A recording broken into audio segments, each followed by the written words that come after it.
Hello, welcome to Moneytudes series with Wisdom Elder from the Desk of Inspiration Age Ministries. I want to appreciate every one of you who have been following us, and then every one of you who have also been viewing our messages and following our pages. There's a lot of messages under IH Ministries on YouTube. You can take your time to always go through them. Sometimes you might just go through one and then forget that they are a series of messages. So right now we are very much pleased to bring this special series to you. This has to do with the errors of the prodigal son, which we started. Remember we said there are so many errors in that surrounds the prodigal son, and today we're going to be looking at a very important error that has actually been a challenge in this generation. And that error has to do with the error not just on the prodigal son, but the greatest challenge of the father of the prodigal son. And that is what I call over leadership and over management. Over leadership and over management, the greatest challenge of the father of the prodigal son. Now, I want you to follow me closely. Follow me closely so that we can all get the major and the most important aspects of this. Remember, from the story of the prodigal son, the father actually gave him all that he demanded, and the boy went out, and the father became restless. He entered into a lot of sleepless nights because his son was missing. He never knew the whereabouts of his son. And then that actually, made him to be very excited when he saw the boy finally returning, killed the calf and all. And remember again that there was another son in the house, but that son never knew what the father was also planning.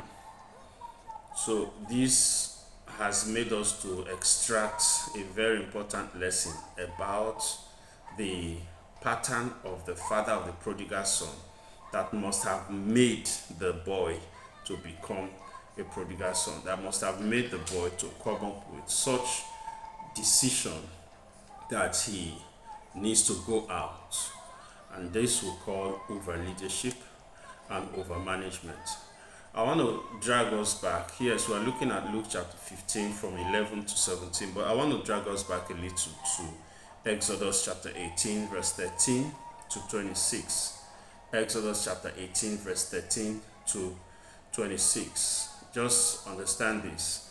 This has a lot to do with Moses, you understand, sitting down from morning till night to judge the children of Israel, running that errand activity alone.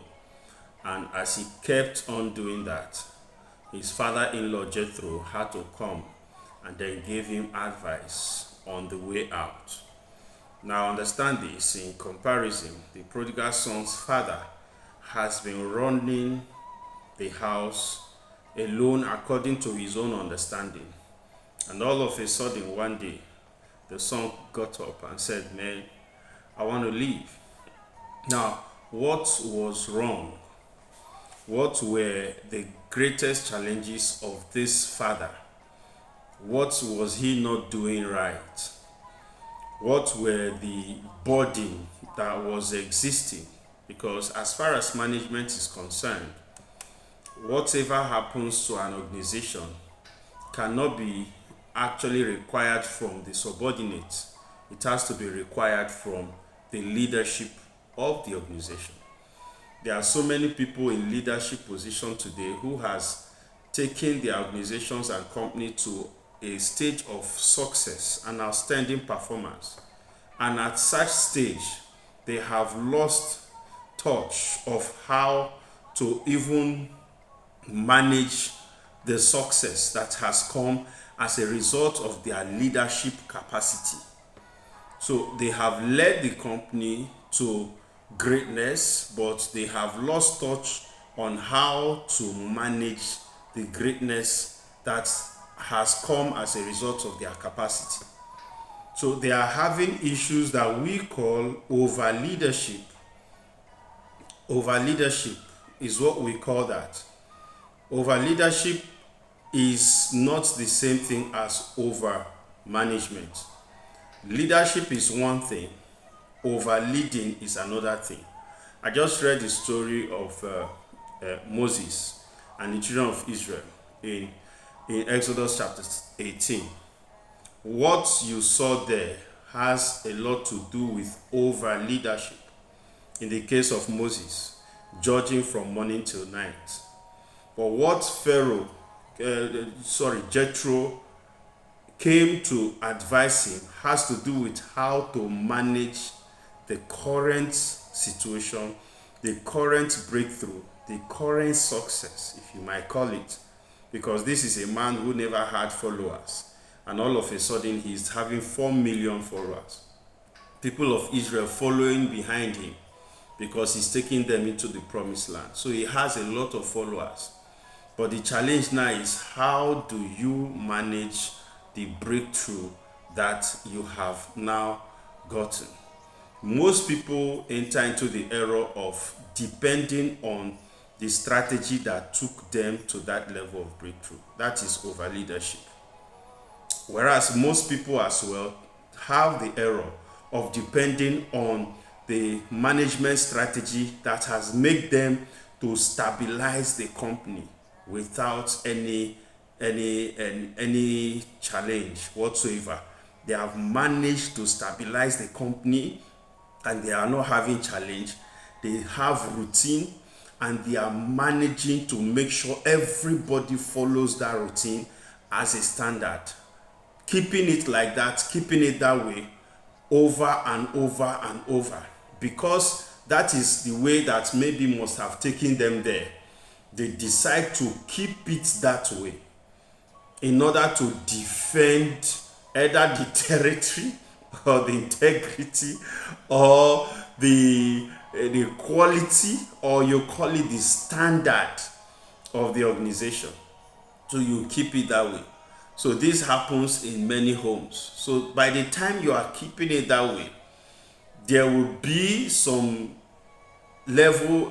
cases whereby people in the company might be motivated to take the company to a higher height. But since it's contrary to the rules and regulation that has made the company to be well managed, such motivations and such inspirations will die off. And then those people who are managing the company that way will be so careful about routines. They will be so careful about bureaucracies. They will be so careful about the ledgers, the forms to sign, and the offices to get to before a bill or a request is approved. They will be so careful about so many things.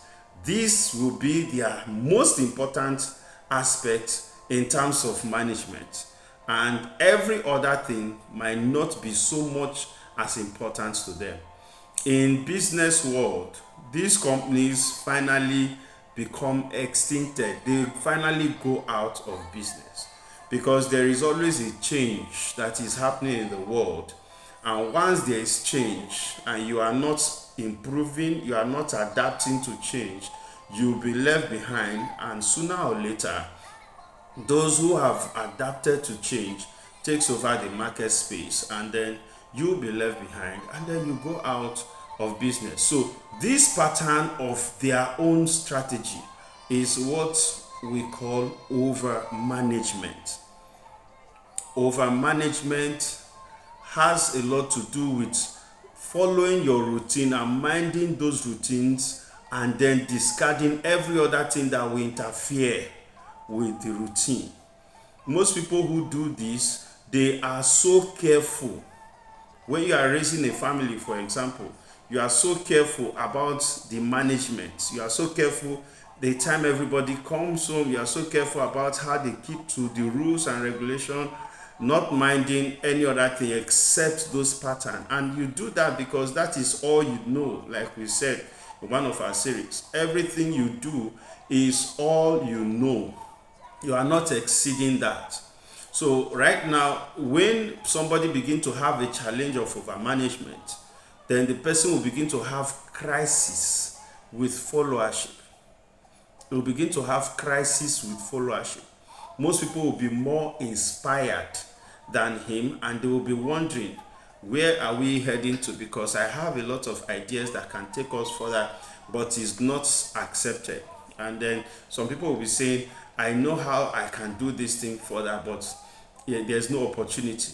And as a result, you have people who begin to break away from the system, because you have people who have come to a level of growth and your system is no longer helping them to flow effectively, because you are focusing more on management than leadership. And the one who is focusing on leadership inspires people, motivates people, it drives people. He is more concerned about the vision, but he doesn't get himself concerned about how the visions can be sustained. One is interested about building a skyscraper, building a mansion in the sky, but is not interested about how the foundations of the mansion can be fitted and how the mansion can be managed. So today we are going to be looking at these extremes as a result of the challenge that must have made the boy to get up all of a sudden and say, man, I can't stay here any longer. A lot of you have such challenges in ministry. A lot of you have such challenges in business. The challenge of over leadership and the challenge of over management. Some have the extreme dimension of leadership and some have the extreme dimension of management. So we are going to be looking at the extremes and we are going to be bringing both together so that we can understand the importance of merging both extreme leadership and extreme management, so that both of them can function effectively and you'll be able to even delegate people to carry out certain level of assignment. The son would not even be idle at such an age. Before he gets to that age, he would have started managing 2 or 3 different businesses. He would have been more occupied than being idle. The father would not be a lone ranger who wants to always do it all and wants everything to always go according to the way he wants it. Rather, he will be the type that is so flexible and is ready to accommodate new ideas and ready to also accommodate people who have outgrown his own capacity of reasoning and thinking. There are most people today who are managing certain individuals that have outgrown their capacity, and they feel the best way they can run those individuals will be to push them out of the system because they feel they have outgrown their capacity. That is a case of the prodigal son. Not everybody must be pushed out. The man who has reached that stage should understand that he needs the capacity to manage people who have passed his own stage of reasoning and thinking. That is a lot of work. Rather than losing people, rather than losing staffs during the lockdown period, a lot of companies were downsizing, but there are so many companies that never downsized. There are companies that still held on to their staffs. They still managed to go through the lockdown period and they still came out with their profits. That is the capacity we are talking about. Today, most people have become successful, and then success is now their greatest burden. All right? So we are bringing us to understanding because we'll be taking this relationship in 2 sides. First of all, I want you to understand that many organizations have experienced rapid growth and total transformation. and they keep battling with the challenges that success has brought their way. This creates sleepless nights for CEOs and leaders of such organizations, since their achievements still battles between recovering from people's expectation, that's what people are expecting from outside, and then internal perception of leaders on the change horizon. Those who are growing internally, what their perception is on the change horizon, things are changing, what people are expecting from internal, and the expectation of people from the outside. So we look at the relationship between over leadership and over management. Follow me closely. Successful leadership, I want us to understand, creates management challenges. As far as your leadership is a successful one, you are going to lead into a stage whereby there will now be challenge of management. You were running with 50 and now you are running with 500. There will be a challenge of management. Understand that. Admit that. Successful leadership creates management challenges, and successful management creates leadership challenges. So the prodigal son was from a home where it was once the father and the mother, no other person, the father and the mother. But gradually they had two sons, and gradually those sons became, adults, and then the challenge started. The pattern you used in handling them when they were kids, or used in running your business when they had not come yet, is not the pattern that you also employ now they have become adults.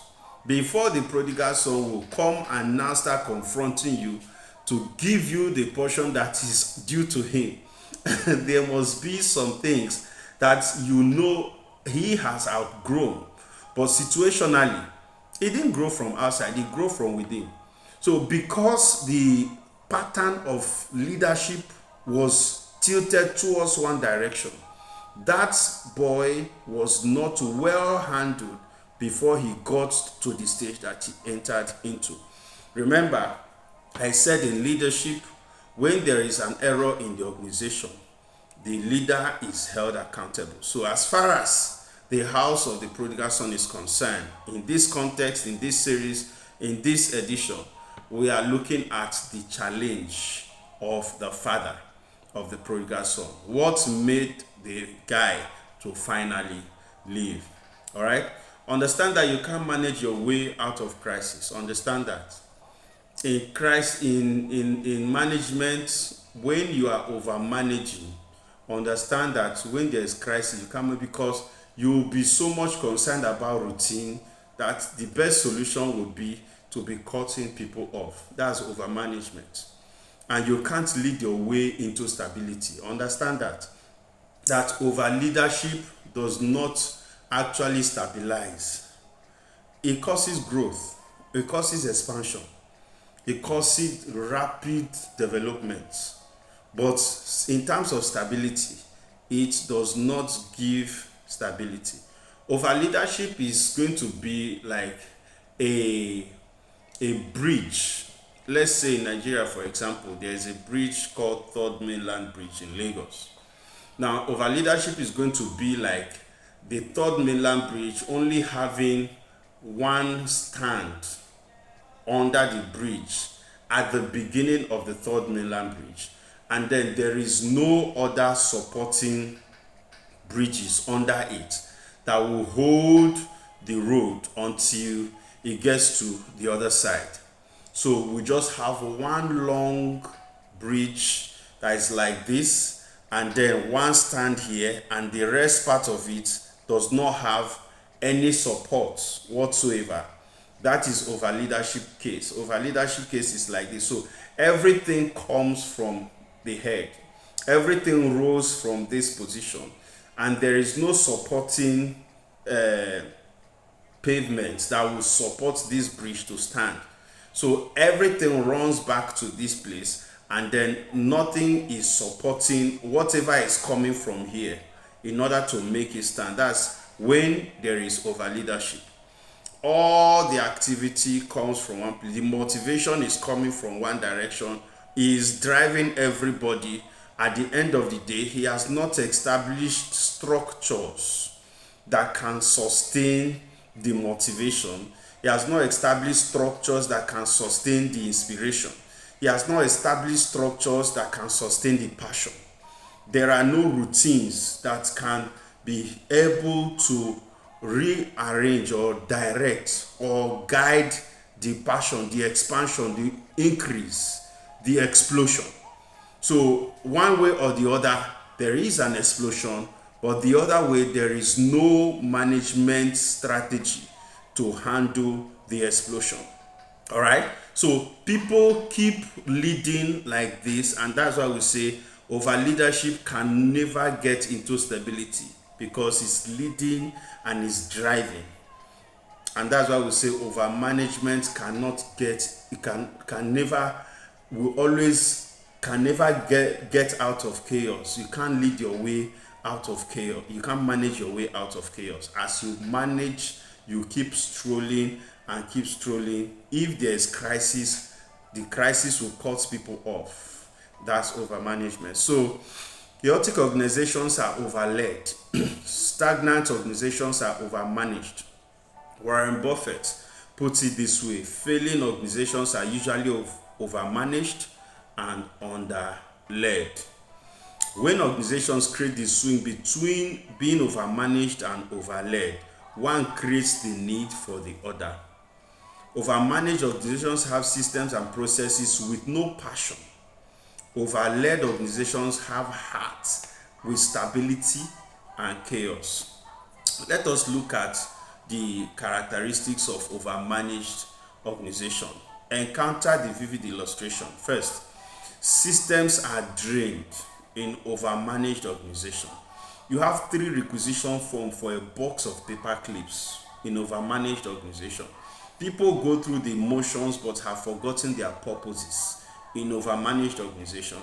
Procedures turn into bureaucracies. You haven't deleted a procedure since a Great Depression in overmanaged organization. No one challenges the way things are done in overmanaged organization. People become cogs in the machine. Everyone is lost in the wheel in overmanaged organization. What about overled organization? Leaders struggle to keep the balls in the air in overled organization. Leaders struggle to keep the balls in the air. Passions runs high, processes runs low in overled organization. No one is really sure who does what. Sometimes people are hardly assigned or appointed over some serious issues that should have at least been handled because of the expansion in overled organization. When you have that kind of situation, the organization is overled. And training is learn as you go in overled organization. They will tell you, go figure it out. Go and deliver yourself. Go and show your worth. Go and show your capacity, and so on and so forth. Learn as you go. That's overled organization. You are inspired, you are motivated, you are directed, you are led with serious zeal. They can empower you. But what is happening? Training is learn as you go. You observe as you go. You keep growing as you go. That is a case of overmanaged organization. Systems are the enemy. Just do it. A man Drucker said, management is doing things right and leadership is doing the right things. So there's a difference between doing things right and doing the right things. So how do we strike it home over leadership chaos? What are the things that will make us to understand that the system has over leadership issues or challenges? Number one, is a leader struggle to keep all the balls in the air. This is considered by most leaders as incapacity in the area of manager in charge, since he or she cannot deliver. So when a manager is in charge of leaders, he feels that those leaders cannot deliver because they are struggling to keep the ball in the air. That is not their area. Their area is to push. But a manager is expecting them to keep, and they are struggling. They are struggling. That's it. That's being overlaid. All right. So imagine a bridge that runs through third mainland, like I gave you an explanation of. Now it is just running there, and there is no supporting system. That is the chaotic system of being overlaid. All right. A system where every structure is expected to thrive from one particular position amidst the outstanding breakthroughs. Note that it started thriving from the beginning with little number. The business started thriving from the beginning, the family started thriving, but at a time when they have outgrown that level and that number that they started with, when they needed structures and strategies to guide them and regulate them, they were left on their own. And what happened? Now they kept using the same system that they started with, the system for 50, or you can call it the system for 1 or 2. And that system could no longer hold the big development that has become the issue in the family. And then you cannot hold the family together. And what you see is somebody coming out to say, I am moving. I just want to move, and I just want to be on my own. All right.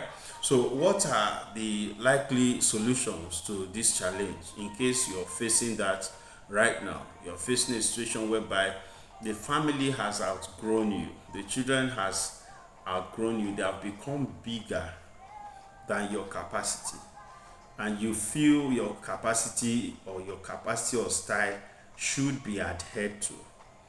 But naturally, God has made them to become smarter. Probably they are attending a school that you never attended. It's not bad for people to be wiser than you.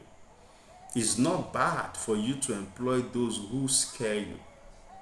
It's not bad for people who are smarter than you to be in your organization. It's not bad for people who have more experience than you in certain areas to be part of the management team or the board of directors of your company. Is not bad. It's not bad. Have that confidence that these people, for you to thrive, you also need them. For the fact that you feel threatened by them does not mean they are in the wrong place. So you have to jettison them. You have to push them out. No, you can't push them out. It is at that point that you start understanding that there are certain incapacities that has become the order of the day around you that needs to be addressed. Not the people, but the leadership. When you are over leading and then the people have outgrown your capacity of over leadership, you have stability crisis. At the point you have stability crisis is not to start pushing people away. You need to now understand that there was no management activity or strategy that has been spread, pushed in far distant locations. There are regional managers of companies, but you don't have regional manager. All right? They are branch managers, they are regional managers. I'm referring to regional managers. There are certain meetings that regional managers do not attend. But you don't have, you have not broken down your organizations into regions. Jethro told Moses, he said, look for worthy people who have good reports and certain people with certain qualities, and place them above these people so that they can now begin to judge these people with the lighter matters and then the weightier matters they bring to you. The purpose of that advice to Jethro was that Moses was having the challenge of over management of the children of Israel. He felt that was the pattern to run. And so many of us, that is the pattern we are still running. That's the pattern he started running when it was just him and Aaron and then few of the elders. But now they have multiplied. They have left Egypt. Everybody have come together. And you still sit down at one point, judging them from morning until evening, and then going to sleep and wake up and start judging them again from morning until evening. Moses, if you continue this, according to Jethro, you will crash. You will wear down, you will wear away. You will not be able to even sustain yourself, talk of the people. And the people will not have a better representation in heaven. So why push some leaders out when those leaders can become regional managers? And the regional managers will also have a target to also replicate what should have been replicated in your own center, in those regions. And then expansion continues. They are motivated to have more targets, leadership, and then they have a management strategy that also guides the expansion and the growth. They have grown to a stage that you cannot manage them as just ordinary personalities, but they have not outgrown managing a greater population that have come into your organization. The people Moses selected were leaders of the people. That means they have a capacity, but they were not being utilized. Prodigal son and brother had capacities in their house that their father never utilized. At that stage, you leave them with no other choice than to be wandering and loafing until they perch on the wrong people who will give them advice and direction whatsoever, and they will begin to carry out those direction and advice.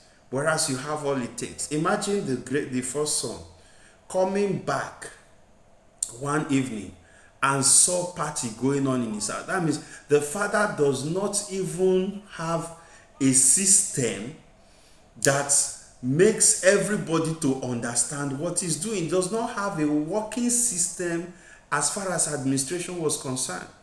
If he had a working system, the first person that would have known about the new change or the development in the compound would have been the first son.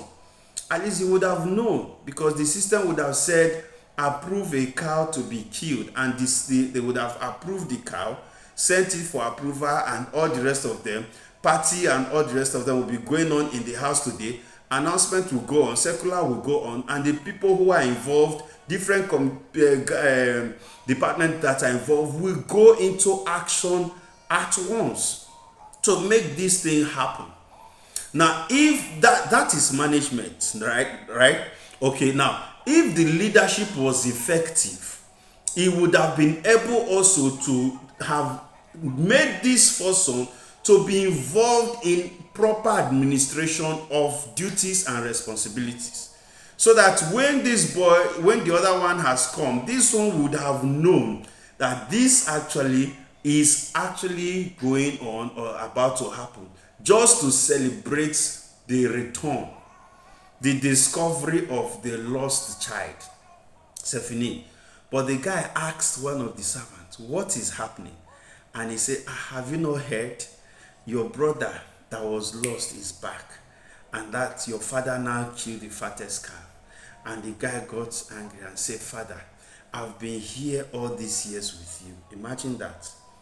There was no recognition. There was no promotion. All right? There was no appreciation. There was no compensation for activities that was being done by the son in the house. It's unnecessary. If you must drive these people, you at least learn to, once the house is growing and the environment is growing, there must be certain level of responsibilities that must be accorded to different members of the home. Give them those responsibilities and watch them manage and handle. If you go to Robert Kiyosaki's book, Cash Flow Quadrant, you realize how he's building a game for children who are just growing up to understand the mechanics of money, managing money, multiplying money, and what asset is and what liability is. The man had converted the old pattern and monopoly game into a contemporary game structure that as you play it, you are understanding. So even kids are learning now what money is, what we were never taught in our days. Because the world is changing. Before children grow up, they should know what real money is. They should know what an asset is, and they should know what liabilities are. They should know how to delay gratification. They should know how to invest, and they should know how to be patient. They should practice it. They should have losses. They should have profits. They should encounter different challenges as far as wealth and money management is concerned. Because our world is changing. The Bible says in the last days, knowledge shall increase. Knowledge has escalated beyond measure. I know that there were times that knowledge used to be at a high level. But as it is right now, technology has made it that every day inventions are created and inventions records are broken. So that an invention that was created two months ago has now been overtaken by another contemporary invention, which doesn't used to happen before. And our children are in this situation, in this environment. So if you feel that what you will use to run them will be the 1960 pattern of running, and you feel that they have to confirm because you were able to confirm, now you do not understand what has changed. Everything is changing. Everything is changing. Now, if you as a leader or a father do not understand that once things change, you need to upgrade or learn how or what has changed in order to improve on managing these people, they will now want to drive their own destinies and life outside your own domain and manage themselves. And that was exactly what happened with prodigal son. I know I'm not supposed to, some people will not expect that we'll go this dimension, but that's the truth. That's what happened to the prodigal son. We have to prepare ourselves for what has changed. I was in a meeting one time where a man was saying, it took me 25 years to get to this stage, but today our people want to get here all of a sudden. They want to go very fast. I looked at it, I said, well, sir, if it took you 25 years to get to this stage, then you expect every one of us to also wait for 25 years before we get to this stage? What about some people who have broken your record and they are still alive today? Must everybody wait for the same time it took you to succeed before they succeed? It's not possible. Things change. Most kids grow faster. Most people become so talented. Most people become so multi-gifted. Most people become exceptional children, and they want to try whatever is in their brain. And if the environment is not giving them what they want, they'll begin to hear from different sources. So don't be challenged that your children are growing. It's a blessing. One of the benefits of a father is to have your children outgrow you, outgrow your capacity. Once you are seeing that level of growth and level of dissatisfaction, please don't rush too far. There are people who can assist you, direct you on how these people can also be managed because they have started growing. All right? So growth requires that level of management.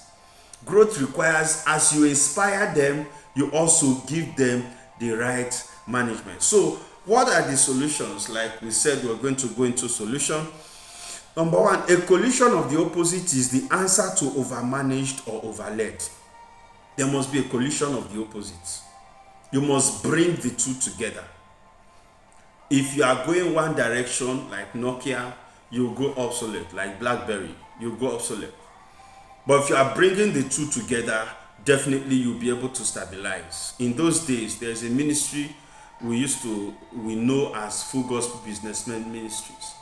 That ministry thrived at a particular time that every believer will always want to attend Full Gospel Businessmen's Fellowship. That was a movement.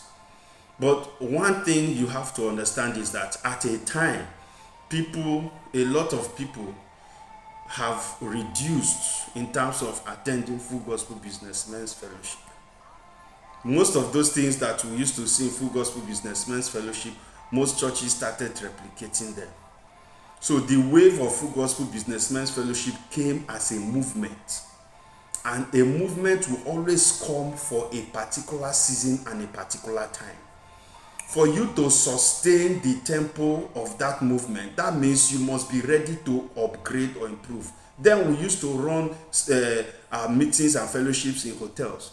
And workers used to come together, even fund the renting of those hotels, until people started seeing the need to concentrate in churches. And churches started giving different strategies and all the rest of them that made attending Full Gospel Businessmen to become a very big challenge. It was a movement. So certain people build their vision as a movement. Certain people build their family as a movement. Certain people's management strategy is just like a movement. Something that can exist for a time. Instead of waiting for people who are following you to be praying for you to die, why not get upgraded? Understand that the people who have improved is not a cause, is not a body. It's a blessing. For them to improve, I need to follow strictly certain things that I have not been able to get correctly. All right? The way God managed Adam and Eve was totally different from the way he managed the children of Israel in the wilderness. Understand this. He gave them laws. He gave them commandments. As far as Adam and Eve was concerned, it was only one or two that he told them, don't touch this tree. That was all that God told them. But when he got to the children of Israel in the wilderness, the laws were much more. And then when we entered into another dispensation, the change kept on coming. Jesus had to come. So the dimension changed. Things change. God is an agent of change. The Bible says in book of Daniel, it says he changed times and seasons. So God is the one that changes times and seasons. He's the one that has made your children to be thinking fast, different from the way it used to be in your days. Sometimes you will say, when I see my children the way they talk now, and I remember myself in my parents' house, who born you to even be talking like this, be asking them such and such a question? Me as a child to my parents, who born you? My brother, my sister.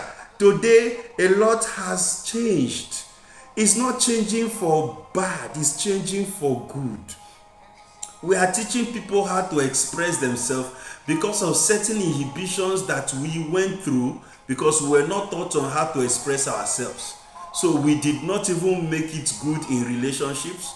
And emotional intelligence is one of the things that is required for us to succeed in life. We were not getting it well in those areas. So sometimes, because of the restriction in the house, we go out and we become restricted and we miss opportunities. And those who were not as high with their IQ, but were high in emotional intelligence, were succeeding. And then we were left behind. So some of those restrictions were not actually for the better. Your child that is fluent now, flippant, talking now, might become a comedian tomorrow. And before you know it, he's making hell of money. Billions that you could not make in your lifetime. Your child that is not up to 18 is making such billions. Your child that is free now to express herself is now a musician. And at a tender age, people are calling calling for her attention. Or he's not a footballer. In those days, if you play football, you are a bad child. You are a bonehead. You don't know anything. So we are restricted from playing football. Once we see our parents coming from far, we'll run and hide. Even though we're in the field, we'll make sure we disappear from that field so that he will pass. And once he passes and goes far, then we'll come back and join. Because to our parents, we were playing and wasting time. Today, people are signing players for 200 million pounds. 500 million pounds. Big time money. Footballers are making big money and building, investing, and raising cities and nations. Entertainment industry has become one of the top most industries in the world. That's it. So even those things that you felt were awkward has now become the trend. So if you have a child who is very skillful, how will you now handle the child? Will you use the same way your parents did to you to apply to the child? So that is the position. So we have to understand the solution. In Exodus 18, 21, 22, 25, 31, 1 to 6, you realize how solutions were coming. The instructions. There was division of labor. There was commitment of duties and responsibilities. There was recognition of growth and expansion. And people were being commissioned to handle at different regions, at different channels. People were being commissioned. And then there was a connection. Information was flowing to the center, and then leadership was thriving. Management was in place. So a collision of the opposite is the answer to overmanaged or overled organizations or overled homes. Find some leaders who scare you. Don't be afraid to hire people that scare you. People who are very smart, smarter than you. Don't be afraid to hire them. Don't be afraid. Hire some managers who drive you crazy. Who says we cannot have leadership consultancy and think tank units in your organization? Who said so? Who said you cannot in your organization, in your church, or in your department, or even in your family, you cannot have a think tank unit in your home? And that think tank unit will always bring about solution to certain challenges. And when you sit with your children for devotions or for some weekend meetings, it will look like a board meeting with your children, where you are expecting them to also give solution to certain problems that you are facing as far as running them is concerned. And listen to them to know if they actually have the idea on how they can be well managed or not. Talk to them like leaders. Talk to them like directors of organizations, of companies. Address them as CMDs and tell them that the problem we are having right now is that the rule that we have set, we are not keeping it. So what can we do? What are the challenges you are going through in terms of running this home and making sure that we have a very good course and we will achieve a very good result? And listen to them. Sometimes commit the meeting so that they can preside over the meeting, like you have in management meetings where some other people preside over the meetings, and watch how they also preside over the meetings. You know, sometimes some of them who are doing well use that occasion or opportunity to actually reward them. Let every other person see that this person has been rewarded for great and outstanding performance. And I tell you what will happen. The reward will sink deep into the mind or the head of the other people. You know, so learn to accept the change that has happened. It's not a bad thing. Don't be afraid of people who are succeeding around you as far as your business is concerned. That mentality should be done away with. Overmanaged organizations need disruptors. Take note. Overmanaged organizations need disruptors. They need some people who think outside the box, who think beyond just the way you think. They need it so that that organization will not be extincted. Overlaid organization needs system builders. Overlaid organization needs system builders. I'm not talking of building builders, so I'm talking of system builders, people who at least can build systems. They know how to manage and run the systems, different systems. Some of you have your system operating in just one particular location. All right. Management without leadership becomes efficient stagnation. Leadership without management becomes inefficient chaos. Management without leadership becomes efficient stagnation. And leadership without management becomes inefficient chaos. Now I want to run down differences between a manager and a leader. I know we are running out of time. I want to run down differences between a manager and a leader. You are managing when you are doing the following. You are managing when you plan the budget, you solve day-to-day problems, you track processes and measure results, you hire, fire, and concern yourself with job descriptions. But you are leading when you are doing the following. You set direction, you align people, you inspire, you seize opportunities.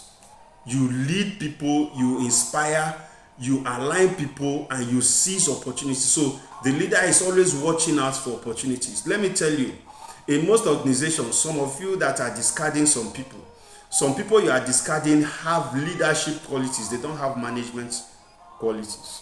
Some people you are discarding have management qualities. They don't have leadership qualities. Putting the right person in the right place is your capacity, is your ability as a leader. Is your grace as the overall, is your ability to know who to put at the right place at his best. Before you start blowing the person out from his own position into a strange position, first of all, let the person even discover his own niche first, so that he will not be a confused person waiting to happen. Okay, following organizations are usually overmanaged and underled. You are managing when you concern yourself with how and when questions. You are leading when you concern yourself with what and when questions. Overled organizations end up chaotic. Overmanaged organizations end up in bureaucratic situations.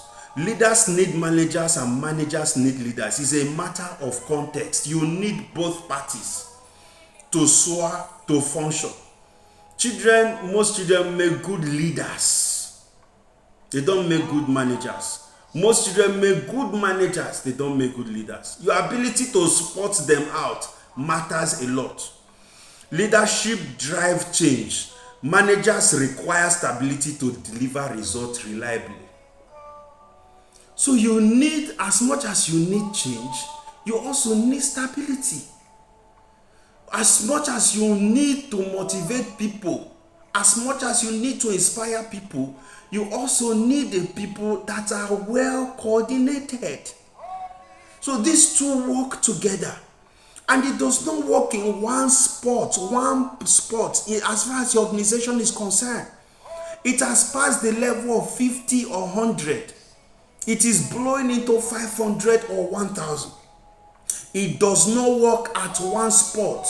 It has to be working exactly the way it is going on at one spot in other spots. That is how leadership is driven in this 21st century to produce the kind of results that will make your organization to be well stable, to manage and handle every kind of personality, including Judas Iscariot. I know that most ministers today watching me, listening to me, many of you are very skeptical about Judas being in your ministry. But somebody managed the Judas. If you read the book of John, he said he knew from the beginning who was going to betray him. He knew from the beginning who was going to betray him. He walked with him. He managed him until the last. I think when Solomon was giving that parable in Ecclesiastes chapter 2, that who knows if his son is going to be foolish or so, and maybe a foolish man will take over and spoil everything. I think he had already known that his son was not going to be as wise as him, because he gave him what will make him not to be as wise as him. That is the truth. Because everything worked around Solomon. He started life so early, and David loved him so much and then gave him the entire kingdom. And he submitted his way to God, and God gave him wisdom. But the wisdom was to run and govern the people. The wisdom was to run. It was so specific. How do I govern the people? That was his concern. The wisdom was not to bring a successor, someone that will successfully succeed him and start replicating everything that he started. That was missing. At the end of the day, the son that took over from him splitted the kingdom and went with only 2. And the servant of Solomon went with 10 kingdoms. He did not push the son into the same process that he was going through. So the boy felt, well, I can do this anyhow because my father is no more there. Let me do this, let me tell them, and all the rest of them. So understand the distinction, all right? Vision is fundamental distinction. Vision includes practical questions. What is crucial about a vision is not its originality, but how well it serves the interest and important constituents or customers, stakeholders, employees, and how it can be translated into a realistic competitive strategy. Understand though, that is vision. So don't make it look like it's a big challenge for somebody to be keeping vision. The dual system in view, overmanaged organization can't keep up in changing times. Overled organization eventually implode. Overled organization implode. People break away. The challenge facing organizations that are built around management system is moving them into dual system of management and leadership. That's the challenge. Adopt the dual system where the best management and leadership work hand in hand. Adopt that system. I think we have to run this so that at least we don't have to come to this again. The challenge of the father of the prodigal son, over management and over leadership. That's what we have been looking into. Over management and over leadership. The challenge of the father of the prodigal son. All right. Now understand that when leaders and best of leaders and best of managers work together, and they understand their distinctive qualities, and they understand the need for both of them to be together and thrive, things work exceptionally well. I want you to know, in the house of the prodigal son, there was a leader and there was a manager. The boy wanted to be doing things. Unfortunately, he went about it the wrong way. He learned his lesson. He came back to the father. The father also understood that yes, his son must have taken the wrong step. He saw his company breaking down. How was the company breaking down? The son was one of the company. So suddenly the son leaving is one of the company. So sometimes you see people leaving, it's like it's breaking down. You can manage the people so that they cannot leave. It's possible. Just tell yourself it's possible. All right? You can handle the people so that they cannot leave. The boy left, and then things got out of hand. He started having sleepless nights. How do I manage this? And then he was still using the same pattern to run the other boy that was still in the house. To the extent that the boy did not know when they started throwing a party for the brother that has returned. All right. So there are so many principles we have discussed in this session, and we're already getting signal from the studio, so that we're going to have a short break, and we'll continue with the part two of this session, this series over leadership and over management. I think I'll be bringing us to another context entirely, which has to do with Abraham and Lot. Stay with us, don't go away. Share and like, subscribe to this channel, and let a lot of people who have not been following us, let them start following us, so that they can also start getting these wonderful messages that's coming your way. I celebrate you once again. My name is Wisdom Elder. Welcome to Moneytudes series. All right, I celebrate you. God bless you.